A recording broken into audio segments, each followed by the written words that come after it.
जय श्री राम जी की दोस्तों हमारे वेदों में हमारी आयु 100 वर्ष की बताई गई है। पर क्या वो कारण होते हैं कि हम अपनी आयु पूरी नहीं कर पाते।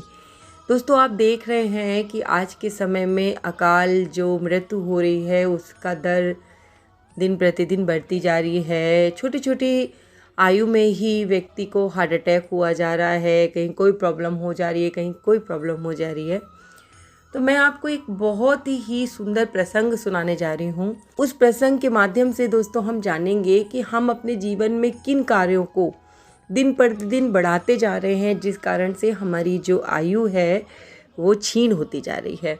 और ये प्रसंग दोस्तों पूरी तरीके से प्रूव है, क्योंकि मैं आपको सुनाने जा रही हूँ महाभारत कालीन एक बहुत ही इंटरेस्टिंग प्रसंग। भारत में एक दोस्तों प्रसंग आता है कि जब राजा धृतराष्ट्र महात्मा विदुर से पूछते हैं कि मनुष्य की आयु कम क्यों होती जा रही है, तब विदुर मनुष्य की आयु कम करने वाले 6 दोषों के बारे में धृतराष्ट्र को बताते हैं।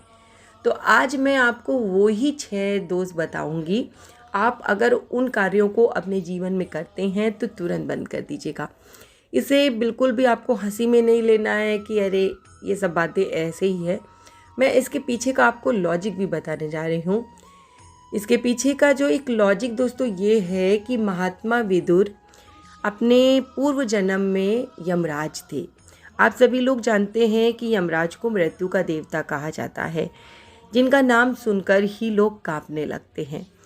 महाभारत कालीन एक कथा है कि एक ऋषि थे मांडव्य नाम के, जो तपस्या में लीन रहते थे। जब वो एक बार तपस्या कर रहे थे तो चोरों का एक गिरोह आकर उनके आश्रम में छिप गया।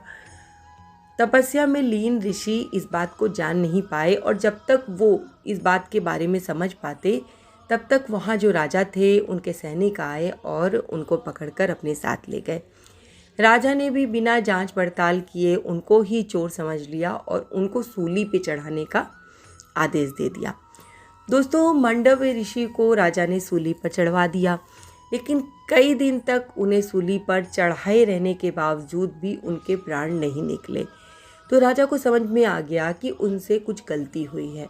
उन्होंने मांडव्य ऋषि की सज़ा माफ़ कर दी और उनके चरण पकड़ लिए, उनसे माफ़ी मांगी। खैर मांडव्य ऋषि ने उन्हें माफ़ कर दिया। क्रोधित मांडव्य ऋषि सीधे पहुंच गए यमराज के पास। उनसे कहने लगे कि मैंने इतनी ज़्यादा पूजा तपस्या की है, भगवान को दिन रात याद किया है, मैंने ऐसा कौन सा कार्य कर दिया जिस कारण से मुझे इतना अपमान सहना पड़ा। तब यमराज ने कहा कि जब आप 12 वर्ष के थे तो आपने एक तितली की पूंछ में एक सुई चुभोई थी, जिस कारण से आपको भी सूली पर चढ़ाने की ये सज़ा प्राप्त हुई। मांडव्य ऋषि ने यमराज से कहा कि 12 वर्ष की आयु जो होती है वो अबोध होती है। उस आयु में किए गए कार्यों को धर्म और अधर्म से आप नहीं जोड़ सकते। मैं आपको श्राप देता हूँ कि आप अगले जन्म में मनुष्य का रूप धारण करेंगे और एक दासी पुत्र के रूप में जन्म लेंगे। इसी श्राप के कारण दोस्तों विदुर जी दासी के पुत्र के रूप में जन्म लिए थे। लेकिन विदुर को अपने पूर्व जन्म का पूरा ज्ञान था। उन्हें पता था कि किन कार्यों को करना चाहिए और किन कार्यों को नहीं करना चाहिए। पूरे महाभारत में आपने देखा होगा कि उन्होंने सदैव अच्छे ज्ञान का प्रसार किया।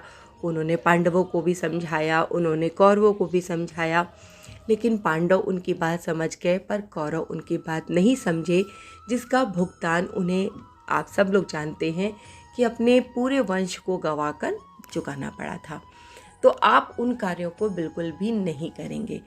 जब महाराजा धृतराष्ट्र महात्मा विदुर से पूछते हैं तो विदुर जी कहते हैं कि ये जो 6 बातें मैं आपको बताने जा रहा हूँ, अगर मनुष्य करता है तो उसकी आयु कम होती जाती है। सबसे बड़ी जो गलती मनुष्य करता है वो होता है अभिमान, यानी कि घमंड वाले का, घमंड ऊंचे पद का, घमंड अपनी प्रशंसा का, स्वयं को बलवान समझने का, स्वयं को बुद्धिमान समझने का। कुछ लोग अपने आप को त्यागी महात्मा मानने लगते हैं और अभिमान का शिकार हो जाते हैं।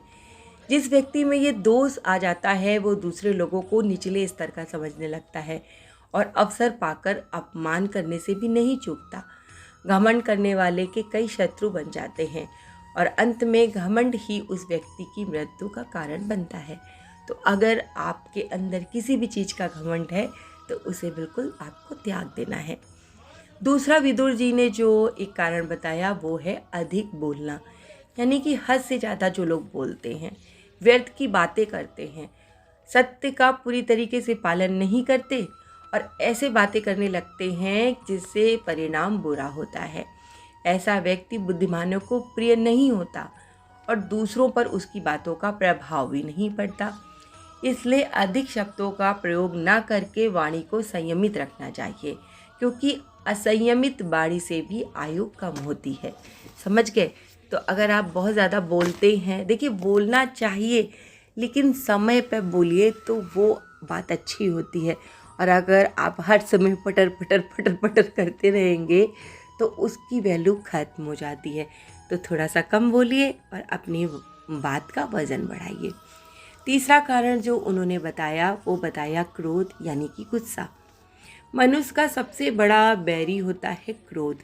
क्रोधी होने पर मनुष्य उस समय किए गए अपने कार्यों के परिणाम को भूल जाता है, जिससे उसका पतन होता है। श्रीमद् भागवत के अनुसार शरीर अंत से पूर्व जिसने क्रोध को पूरी तरीके से जीत लिया वो मनुष्य इस लोक में योगी और सुखी है। क्रोध को नरक का द्वार भी कहा गया है, जिसका अर्थ है कि क्रोधी मनुष्य को नरक में जाना पड़ता है। तो अगर आप ज़्यादा क्रोध करेंगे ना तो यमराज आपको सीधे नरक में ले जाएंगे, और जो हमारी दादी नानी कहती है ना कि कढ़ाई में आपको तला जाएगा, तो वो तो होना ही होना है। तो अपने गुस्से को थोड़ा सा काबू करिए। ज़्यादा गुस्सा करने से हमारी आयु कम होती है। ठीक है दोस्तों। फिर विदुर जी ने धृतराष्ट्र से कहा कि त्याग का अभाव, यानी कि अगर हमारे अंदर त्याग का अभाव है, त्याग का अभाव होने के कारण ही रावण, दुर्योधन आदि का पतन हुआ। संसारी सुख मनुष्य की आयु को काटते हैं और उनका त्याग आयु की वृद्धि करता है। मनुष्य को इस बात का सदैव ध्यान रखना चाहिए। हम इस संसार में कुछ लेने नहीं बल्कि दूसरों को सुख देने आए हैं। जिन लोगों के मन में त्याग की भावना नहीं होती उनकी मृत्यु शीघ्र ही हो जाती है। दोस्तों, होता क्या है कि मनुष्य के अंदर निरंतर जो लालसा बनी रहती है ना, मुझे ये भी चाहिए, मुझे वो भी चाहिए, मैं ये ले लूँ, मैं ये अर्जित कर लूँ, मैं वो पालूँ। संतोष अगर आपके जीवन में नहीं होगा ना तो आपको हार्ट अटैक तो होना ही होना है। सच बता रही हूँ। आपके पास जो है आप उसी में अगर खुश रहना सीख जाएंगे ना तो आपका जीवन बहुत सुखमय होगा और आपकी आयु भी बढ़ेगी। विदुर जी ने कहा कि एक और कारण होता है स्वार्थ, यानी लालच।